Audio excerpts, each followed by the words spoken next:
इस वीडियो में हम करेंगे यूपी पीसीएस 2021 में पूछे गए पॉलिटी के क्वेश्चंस को। इससे पहले वाले पार्ट में 6 क्वेश्चंस किए हैं। अब देखेंगे question number 7। Consider the following and arrange these in chronological order. ठीक है, ये आप हमें 4 इवेंट्स दिए हुए हैं, इनको क्रोनोलॉजिकल ऑर्डर में बताना है, यानी कौन सा इवेंट पहले हुआ है और कौन सा बाद में हुआ है। तो पहला दिया है गोलकनाथ केस, केशवनंदा भारतीय case, 24th constitutional amendment act, 42nd constitutional amendment act. तो सबसे पहले देखो आया था गोलकनाथ का केस, ठीक है। फिर उसके बाद आया था 24th अमेंडमेंट एक्ट, उसके बाद आया था आपका केशवनंदा भारतीय केस, और लास्ट में आया था 42nd अमेंडमेंट एक्ट। तो इस हिसाब से ऑप्शन हुआ 1324 ऑप्शन ए। सबसे पहले आया गोलकनाथ केस 1967 में। तो इसमें ये कहा गया कि पार्लियामेंट जो है वो फंडामेंटल राइट्स को अमेंड नहीं कर सकती। उसके बाद आया 24th constitutional amendment act 1971।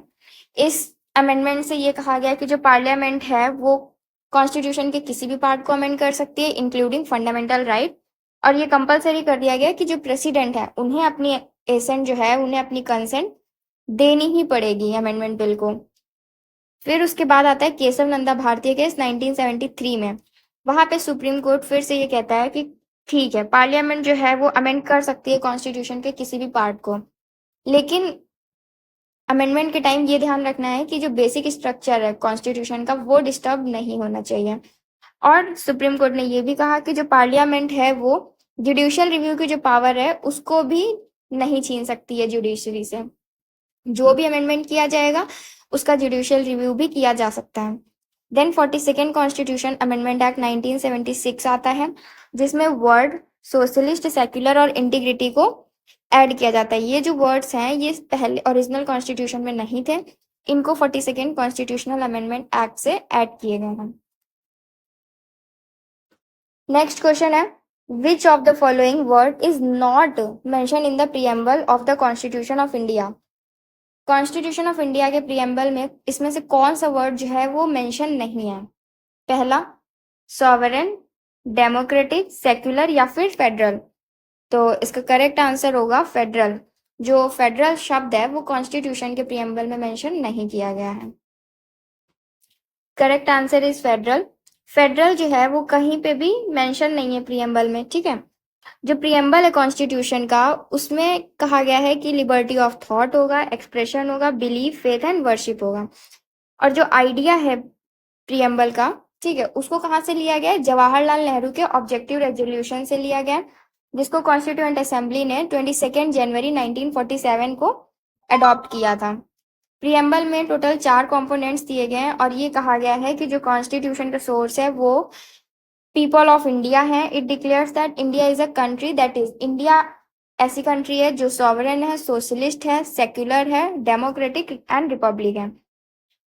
It sets out its priorities, और इसकी प्रायोरिटीज क्या है? Justice, freedom, equality for all people and fraternity. ये सब चीजें किस लिए जरूरी हैं? To preserve the nation, unity and dignity को प्रिजर्व करने के लिए justice, freedom, equality for all the people and fraternity is most important. और ये इसमें ये भी कहा गया है प्रीएम्बल में कि जो कॉन्स्टिट्यूशन है उसको अडॉप्ट किया गया है 26 नवंबर 1949। तो ये ध्यान में रखिएगा कि जो अडॉप्शन डेट है वो है 26 नवंबर 1949। Which one of the following is not correctly matched. इसमें से कौन सा करेक्टली मैच्ड नहीं है? पहला fundamental rights USA, DPSP Ireland, residual powers of centre Australia, emergency provisions Germany.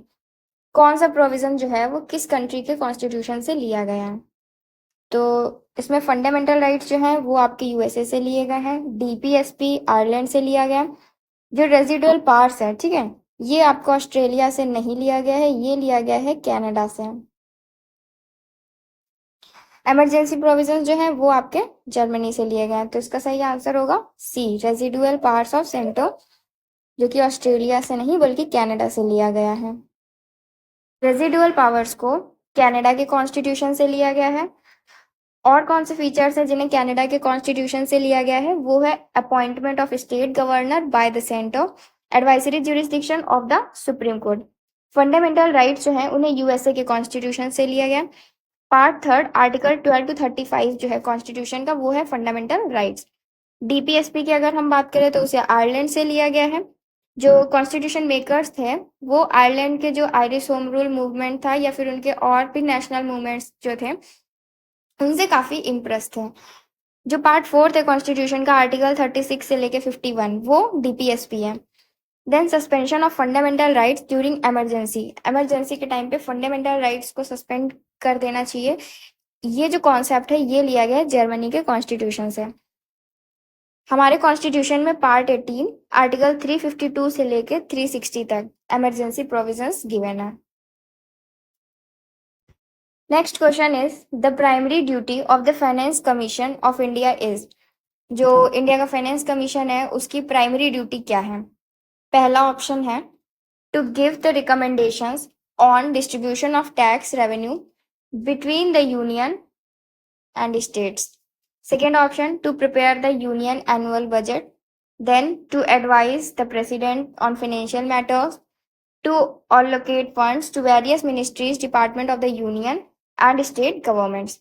इसमें से कौन सी प्राइमरी ड्यूटी है फाइनेंस कमीशन की? तो इसका करेक्ट आंसर होगा to give the recommendations on the distribution of tax revenue between the union and the state. Union और state के बीच में टैक्स को किस तरीके से डिस्ट्रीब्यूट किया जाएगा, इसकी रिकमेंडेशन कौन देता है? फाइनेंस कमीशन देता है। फाइनेंस कमीशन को कॉन्स्टिट्यूट किया जाता है प्रेसिडेंट के द्वारा under article 280 of the constitution. Finance commission एक कॉन्स्टिट्यूशनल बॉडी है under article 280। Mainly it gives recommendation on the distribution of tax revenues between the union and the state and amongst the state themselves. Tax का distribution union और state के बीच में किस तरीके से होगा या फिर स्टेट के बीच में किस तरीके से होगा, ये रिकमेंडेशन देने का काम है फाइनेंस कमीशन का। Next question is which one of the following is not correctly matched. इसमें से कौन सा करेक्टली मैच्ड नहीं है? अधिकतर क्वेश्चन ऐसे ही पूछे जाते हैं नॉट करेक्टली मैच्ड, तो नॉट पे जरूर ध्यान दीजिएगा। पहला है the separation of judiciary from executive, article 50। The promotion of educational and economic interest of SC and ST, article 46। The promotion of cooperative societies, article 43A। The organisation of village panchayat and enable them to function as the unit of self government, article 40। तो हमें ये बताना है इसमें से कौन सा article जो है वो सही मैच नहीं कर रहा है। तो जो पहला है the separation of judiciary from executive, वो तो आर्टिकल 50 में ही है। Then the promotion of educational and economic interest of SC ST, वो भी आर्टिकल 46 में है। देन लास्ट में अगर देखें तो organisation of village panchayat and enable them to function as the unit of self government, ये आर्टिकल 40 में ही है।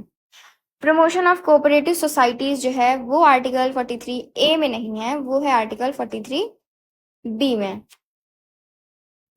जो आर्टिकल 43A है वो लिविंग वेजेस से रिलेटेड है।